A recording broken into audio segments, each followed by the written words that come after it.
gon' tune in cause it's showtime. Go ahead and call the gang up for the one time. Rap food rhyme, got them on the line. And my life's still great, I'm doing just fine. Hands up.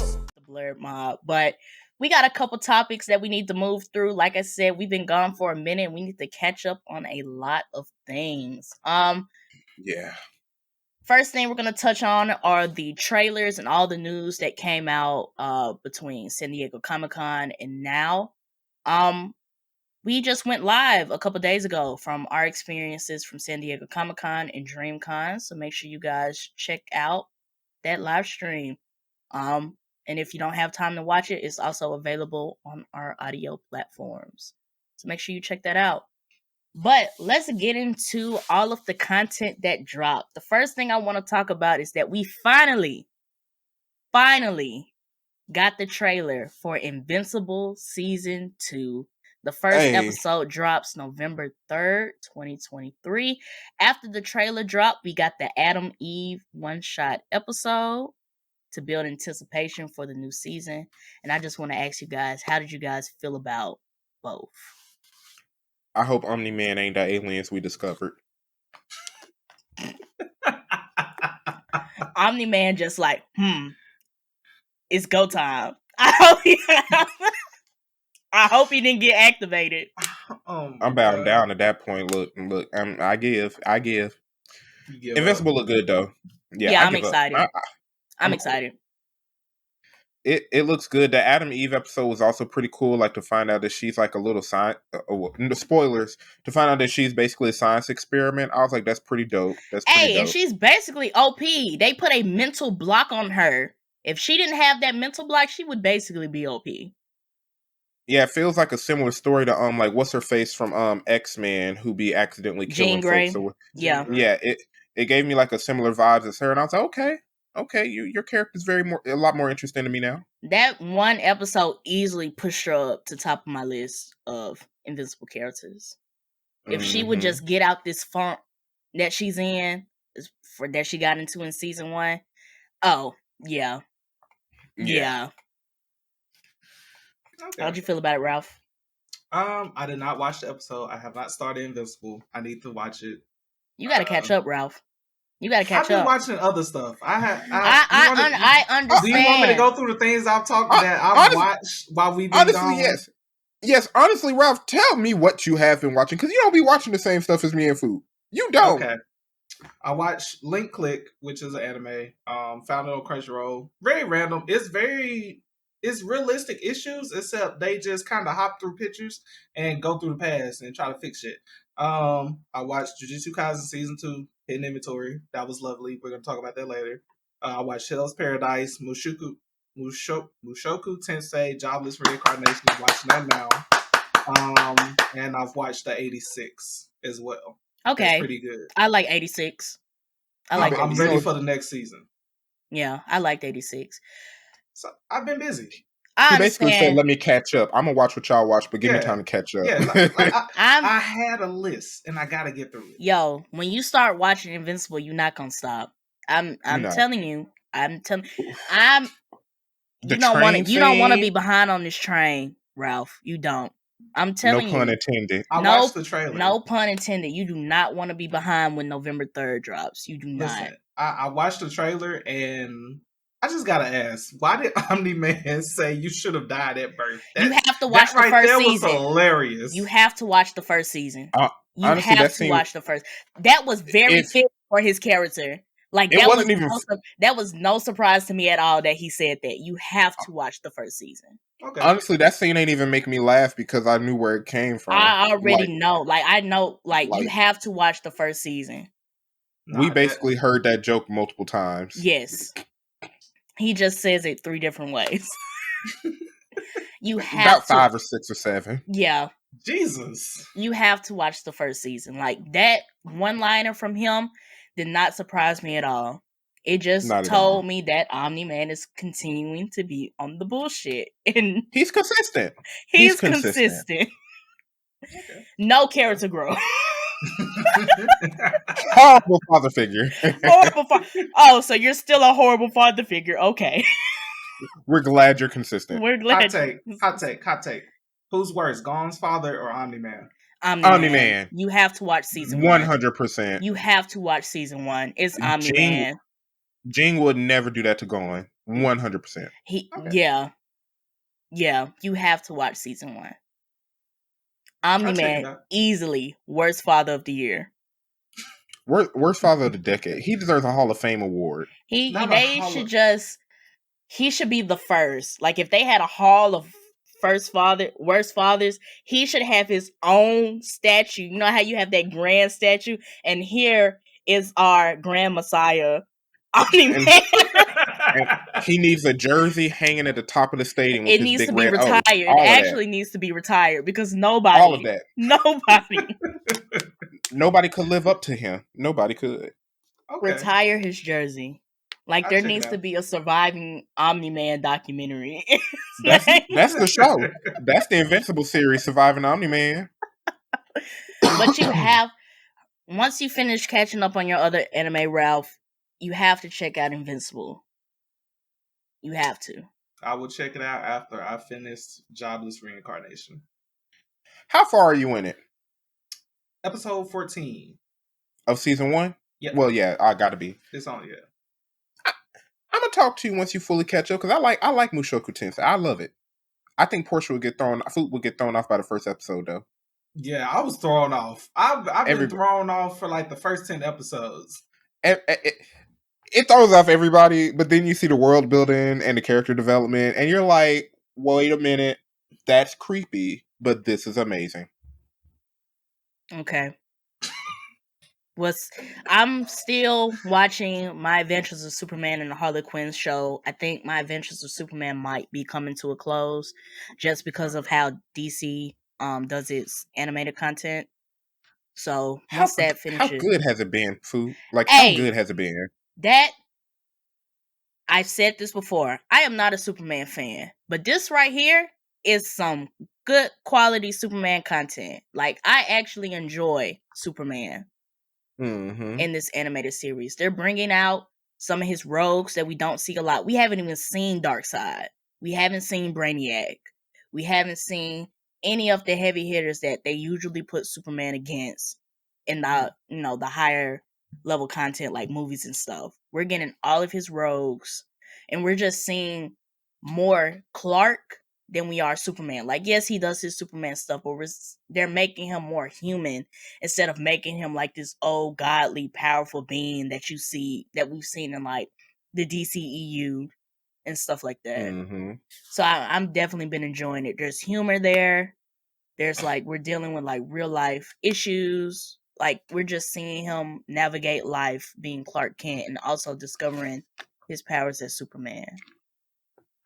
So what's the theme or like the vibe of the show? Like, is it on the darker end? Is it more mature? Is it more lighthearted? Because it looks, yeah. I would say it's lighthearted. It's mature, but it has a lighthearted feel to it. Like, bright colors. Everything's not all dark and gloomy. The fight scenes are nice. The way that they're, leaning into the powers, how they're developing the characters and like building these relationships. Like, it's nice.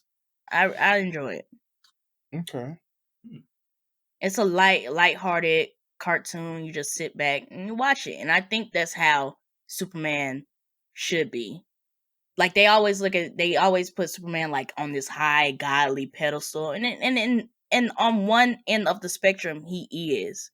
But at the same time, y'all do have to realize that Superman grew up like everybody else. So his interactions and the way that he goes about life is going to be like everybody else. It's just on the side, he has superpowers. Right. Now, what I need DC to do is take everything you just said, Fu, and throw it into live action. We're going to see what James Gunn talking about. Just to get into that a little bit, James Gunn revealed that the DCU will have animated theatrical releases. I'm not against that because I feel like the old ones were really great. I feel like they animated are better than the live action anyway. Yeah. Yes. And if they're supposed to both tell the same story, I think that's dope. The way that I would like to see it is that the heavy hitters, like the main driving points of whatever storyline he's trying to tell, it's live action, and then maybe the animated piece would be like, on some Young Justice Teen Titans, where we're seeing what's happening in between time of these major events. Like, how is it affecting things on a lower level? I think that would be pretty dope. It would be interesting to see how they share the same universe, though, because i.e., if we see Teen Titans in the background, and then say a few years in, we get a good Batman and Robin movie, like, is the same actor going to be the voice actor for Robin, and how are they going to do that? It's going to be interesting It could experiencing be. that. So that's what Marvel did with the What If series. Some of the characters that they included in the What If series were voiced by their MCU voice actor. Like the Black Panther episode, Chadwick Boseman voiced Black Panther. What I about can't Doctor remember. Strange episode? Doctor Strange was the voice actor for Doctor Strange and things like Okay. that. So they could be doing the same type thing. Okay. That'll be interesting to experience. I just hope they don't mess up. That's it. Just because of James Gunn's run, like, even though I didn't finish Peacemaker was a huge hit on HBO Max. The Suicide Squad movie was a huge hit. And the way that he did the Guardians of the Galaxy movies for the MCU, I think he has some pretty good, projects to back him to make me believe that he'll take this DCU thing in the right direction. Yeah. Okay. I have high hopes because of all the stuff going to Disney. I'm hoping James Gunn do something big with DC. Yeah. Right. Do we have any idea what could be lined up coming in the future, I guess? So a couple months ago, that was a long time ago, when James Gunn released his slate for Chapter 1 for the DCU. Let me look that up right here. So Chapter 1 of the DCU is called Gods and Monsters. It's going to include... So just a huge introductory phase, essentially. It's going to include Superman Legacy, The Authority, The Brave and the Bold, which is the Batman Robin story, Supergirl Woman of Tomorrow, and Swamp Thing. Also, Creature Commandos as a TV series, Booster Gold as a TV series, Lanterns, which is going to follow Jon Stewart and Hal Jordan, and then a Themyscira project called Paradise Lost. Okay. So we getting everybody. That's so dope. We're getting, from what I like, what he has set up. I'm just ready for, things to hit the fan. We start seeing trailers. We start seeing like how everything is supposed to come together. So that's the only thing he's released as far as the DCU is Chapter 1. So, okay. I would say that's pretty good then. Yeah, it sounds interesting. Yeah, it does. Especially with him bringing Swamp Thing back. When DC Universe, the streaming service, when they tried to do that whole thing, one of their starting TV series was Swamp Thing, and they didn't continue with it. So I wonder how he's going to take what's already been done, or what's going to be the difference between what they did on the DC Universe streaming app and what they're going to do in the DCU. Lanterns. A lot of people have been asking for Green Lantern content, and we haven't really got any good live action representation ever since the Ryan Reynolds one. And the fact that they're doing Jon Stewart and Hal Jordan makes me excited. Yeah. Okay. Paradise Lost I'm definitely going to be looking out for that one, because it's focused on the Amazons and Themyscira, but it's going to predate Wonder Woman. That's pretty cool. Gives us a lot more lore and background. So I do hope for this they do. I wonder at which part. Well, it's already going to be it has to be some Greek god representation in it. Like, that's kind of like the whole point. That's how Themyscira even like got there, is because they were living in the world of man. They got sick of that shit, and then Hera was like, I'm gonna give you guys this island where you guys can just exist in peace. No man can step on this island, all this other stuff. So I hope they dive deep with the Greek mythology aspect of the mascara and the Amazons as well. Mm-hmm. Yeah. Again, I'm Okay. excited. Yeah. I'm excited. I just don't want them to mess up. I think as long as I don't think James Gunn has it in the mindset to compete with the MCU. To me, it doesn't feel like they're trying to compete with the MCU. I think he's genuinely just trying to build a universe. Take some of these DC characters that don't really get a lot of shine, like the fact that he's making a Booster Gold series. Yeah. So I think he's on his own trail and he's just trying to give DC its own thing and not trying to make that DCU versus MCU type thing. That's the best way to compete, though. In all honesty, stay in your lane, do what works for you, follow your creative ideas, and not just trying to make some money. I That's the said best way to this go about it. on Twitter like a week or so ago, or X, whatever you want to call it now. We'll get into that later. But honestly, if the DCEU hadn't been so caught up with trying to catch up with the MCU, they would be shitting on the MCU right now. And I'm gonna be real. Honestly, even when you talk to most people, maybe it's just because I hang out with y'all, but when I talk to most people, they have a higher affinity for DC. Most folks, before MCU just became the biggest blockbuster in theater and they just started taking over all of AMC and Cinemark, people were DC fans. What the MCU did, they took a lot of low popularity characters and gave them a pedestal. Because if we want to go back to the early 2000s, the only Marvel characters that were really getting jumped was Wolverine, Hulk, Spider-Man, X-Men, Blade. They did the Blade trilogy. They did a Daredevil movie, and then they did Elektra. Fantastic Four 2. They did the two Fantastic Four movies. And, but MCU did Iron Man. Iron Man wasn't really a popular character like that. They made it. They gave him big ups.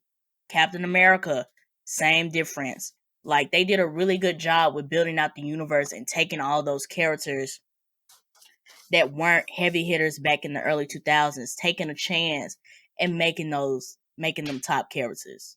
Actually showing that full potential. Yeah. So, like, I think they did a really good job with that, and I think James Gunn does a really good job with that too. Like, just look at the Suicide Squad in the lineup that he picked. Like, who thought Peacemaker was gonna get him a solo show? That's true. Let me get this toy away from my cat because he's gonna play with this and be loud. But like, I do want to move on to the next thing though, because like I said, we got a lot of stuff to talk about, you guys. So, as always, until this game drops, we gonna keep talking about it. Yes. This our new Hogwarts legacy. This is our new Hogwarts legacy. Y'all finna be sick of me. Y'all finna be sick of us. But we have to talk about the Mortal Kombat 1 updates. Starting what they revealed at San Diego Comic-Con, we got the Indianians trailer. Then they turned around and did the Masters of Time trailer while we were at DreamCon. And a week ago, I believe that was last Sunday, they showed their Banished trailer, which included Reptile, Ashra, and Havoc. So let's start with the Indianians. So with the Indianians, we got revealed new characters Li Mei, Tanya, and we got to look at Baraka. So Li Mei look cold. I'm glad she back. Hey, I'm gonna try her out. I'm glad she back. I think she was from like Mortal Kombat 3 when she was introduced, or 2. She looking dope. Yeah. She was early on in the game. Yeah, but the storyline that they gave her in like Tanya, like that's gonna be dope. Tanya's that final fatality that they gave Tanya when she stuck that sword and then pulled out the dude's whole esophagus. I was like, oh, cold. Baraka's combos is nasty too.